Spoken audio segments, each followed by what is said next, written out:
everyone, so in this video I'm going to cover some of the various eco-villages and intentional communities I visited while traveling the country. We're going to go ahead and start in my home state of Arizona with the eco-village of Avalon Gardens.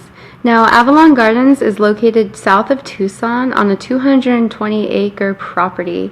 It's been around for 20 years, and these guys originally started up in Sedona, but there was a lot more stricter rules on what they could do, and it was also a lot more expensive.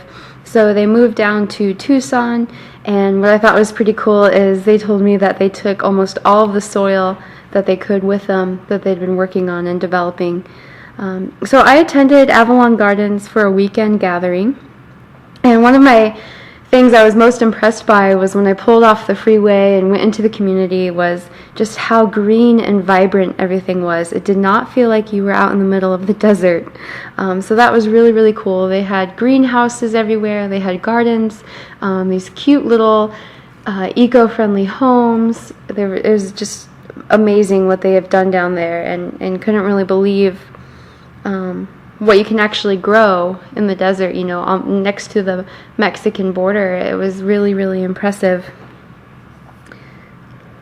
So currently they have over 120 members, and I found it interesting that when people do become members there, they choose different names than their original birth name. So they had some very unique names, and I thought that was pretty cool. And, you know, most of the people there told me they wanted to become a member of an eco-village because they wanted to get out of a dysfunctional society, have community support, and learn how to slow down in life and focus on what's important, you know, becoming more sustainable, learning how to grow food, spending quality time together. So I thought that was really neat. And in this community, they even have like their own building crew where they make their own buildings, and they also do outreach, so they offer their services to people around in the community to help with sustainable building. They also had a really, really cool nature and academic program for the kids. The children there get your standard GED academic lessons, but they also learn gardening. They have so much more time outdoors. They have incredibly healthy food provided to them. They have their own music room. They had like their own CD recorded. They had amazing crafts for the children. And the children that I spoke to were very excited to be there. And another cool thing was even kids in the community who don't live at Avalon Gardens, a lot of kids in the surrounding neighborhood though still attend their school program. So that was really neat.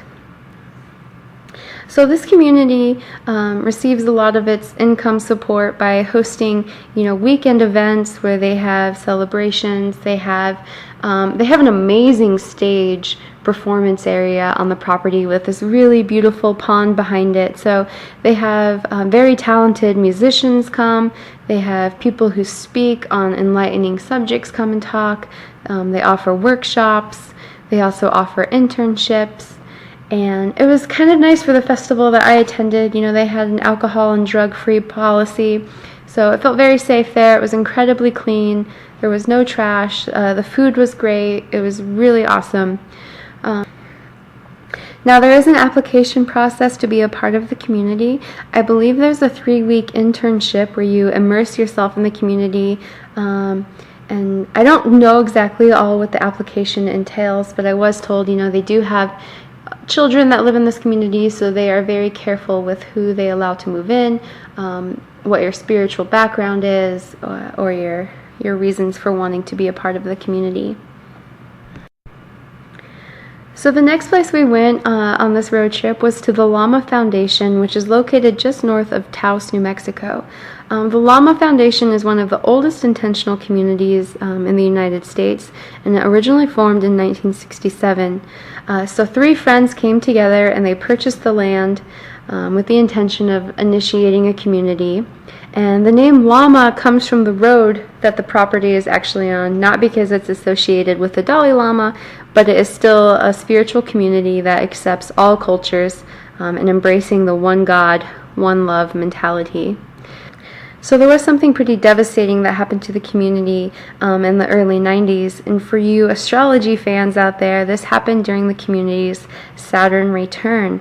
But the community underwent a pretty devastating fire that was caused by a neighbor burning trash, and I guess some of the trash got swept up by the wind, and that's what ignited the flame. But it was pretty devastating for the community. A lot of their buildings were burned. They lost a lot of their beautiful trees, and you can still see the remainder of this, of what happened from that fire, still there today. However, their original community building did happen to escape the fire, and this building is absolutely amazing. It took my breath away with the architecture. There's an incredible library, an awesome music room. They have a really cool shared bathhouse, and just an amazing big open sacred space with these huge windows that you can sit right in and look out at the nature and the forest. That was probably my favorite thing about this community, was the unique and beautiful architecture. And currently there are 9 full-time residents, and they also have land stewards. And land stewards are interns who spend 3 weeks participating in the community. And these interns are people who potentially want to become members, but they intern first, see how they like the community. The community members can feel them out as well before joining. Now, this community has community meals every morning and evening, and they rotate head cooks, but their meals were incredibly delicious. And it was a very clean and productive community. This was actually also where Ram Dass wrote his book, Be Here Now. So anybody is welcome to come and join this community for dinner, or also come and camp out on the property. They usually ask between $10 to $20 donation a night, which covers your food, covers your showers, covers out your camping fee. So it was pretty cool. And also, please just call ahead prior to your arrival. None of these communities just want you to show up unexpected. Always call ahead. But the Lama Foundation receives support through different workshops that it hosts. It also hosts various spiritual retreats, and then they do plenty of tours, the internships, and also through donations. And just like Avalon Gardens, Lama Foundation has a no drug or alcohol policy. And they have several small cabins scattered around the property where the people live. And it's on this pristine mountaintop. It was so beautiful to their dining area and stuff. It was just fantastic how it's right up in the clouds. It was probably the most amazing views out of all the communities we got to visit. So the next community is Earth Haven, which is located just outside of Asheville, North Carolina. It's on a 320-acre property, and 16 original founders came together to purchase this land, and they did so after years of research of learning how to build with minimal impact. This community was really, really impressive with their permaculture gardens, their solar and hydropower. They were completely off-grid. They also had a lot of playgrounds for the children, fun things for the kids to do. I really liked their cute painted signs to help direct people around the property. They also had bridges with crystals embedded in them, so they did a really good job with that, and it was super cute and creative. Now, Earth Haven has 13 neighborhoods in the community, and unlike some of the communities we visited that were income sharing, Earth Haven is not income sharing. People purchase their own plot of land to build their small home. However, there are rentals and internships available. But like I said, it's not a shared income, and most people have outside jobs. They also have a useful plant nursery. All the plants are edible, so residents or anyone outside of the community is still welcome to come and purchase plants. I thought it was really cool, and I definitely learned a lot about plants while volunteering with them here. Earth Haven has shared childcare, so they kind of rotate among the parents who watches the children. They'll watch them in the community center where they have a library there. They have a bunch of toys. They have a really cool kitchen. They also do outdoor programs with the children as well, where they go on nature hikes. And the children were very, very happy and vibrant and healthy, and you could tell that they had a lot of friends in the community, which was really cute. They also have a weekly farmers market, so they take the stuff that they're growing there in their community and set it up to be sold, and also surrounding neighbors who sell or who grow different things come and they sell there as well. So it's a really cool gathering with everyone that's in the community and in the Black Mountain area. They have coffee, and I just really enjoyed that aspect of it and how they share what they grow and sell it at a really reasonable price. So this community, when you become a member or when you're working on becoming a member, they have several hours that you dedicate to bettering the community, cleaning up, weeding, just kind of pitching in and doing your part where you feel called. They also have their own currency called leaps, and leaps for them is like when they do sort of like energy exchange, like as far as like there's people in the community that offer haircuts, offer massages, offer acupuncture. So with this currency that they have within their community, it can pay for some of those things. When I did visit this community, they were kind of under a restructuring process, so they weren't currently accepting any new members or putting out the availability to purchase land and to build within Earth Haven. However, there is still internships available and the ability to visit and take a tour or camp out. So another long-lasting community in the United States is Twin Oaks, which is located in Virginia and originally formed in 1967. Now, Twin Oaks is a shared income community, and they have very successful businesses. For example, they have a tofu making business. They also are really talented with making hammocks, and they also have a very small dairy, which is really humane in the way that they run this dairy, and that it's not like mass-produced factory farms, high quality, and the animals are treated with a lot of love and respect. Now, Twin Oaks has over 100 members. They also have a free childcare. It's a really cute schoolhouse that the children get to attend. They have snacks provided from the garden, what grows there on the property. Their school was absolutely adorable. And this community, it's very structured. They have weekly quotas that they expect to be filled each week. But the people who live there get $75 a week. However, your rent and your utilities are covered.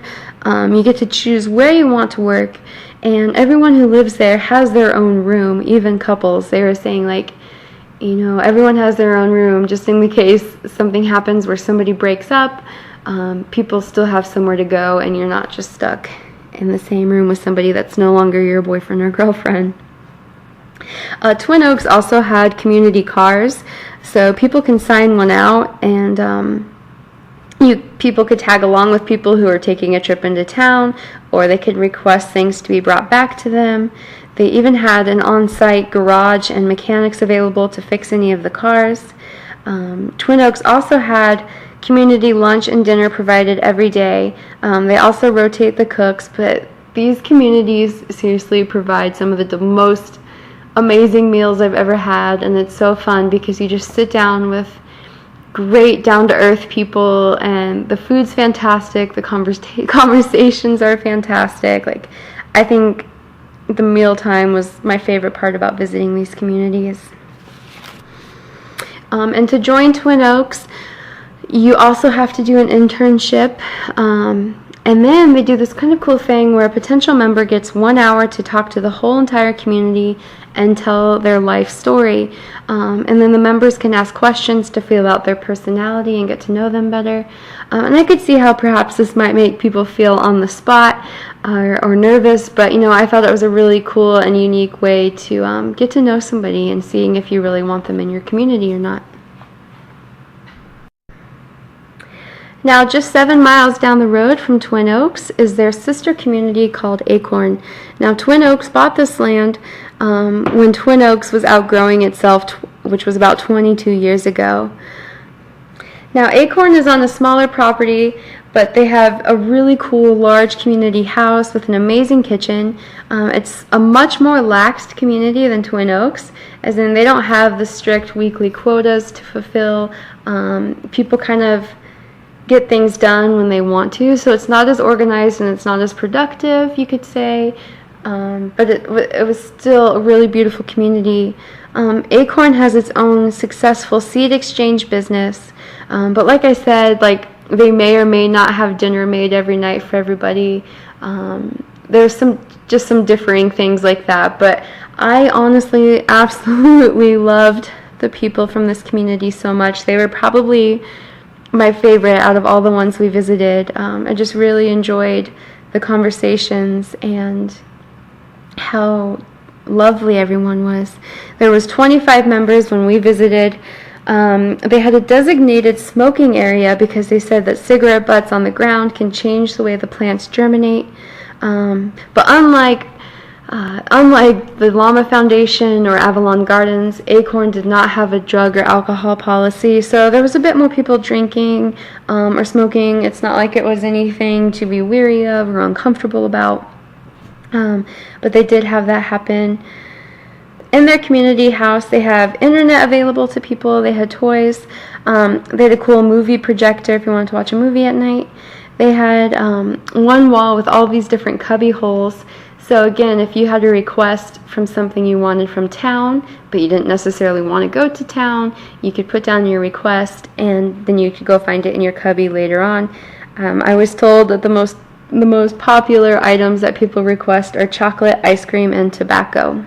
And if someone is interested in being a part of Acorn, I believe it's a little easier to get into than Twin Oaks. But again, I think they still have the internship process, and where you have to spend some time there and see if it's something you really want to be a part of, and also if they still have rooms available and so forth. So the final community that I visited on my road trip was Heathcote, near Baltimore in the state of Maryland. Now, this one is on 39 acres, and it was the closest to city limits than any of the other communities I visited. This community was founded in 1965 when Mildred Lewis bought the land after she was inspired by the work from Ralph Borsodi. She read the book The Ugly Civilization, which was written in 1929, which explained that land is the source of all wealth and should never be privately owned or taken over by the government.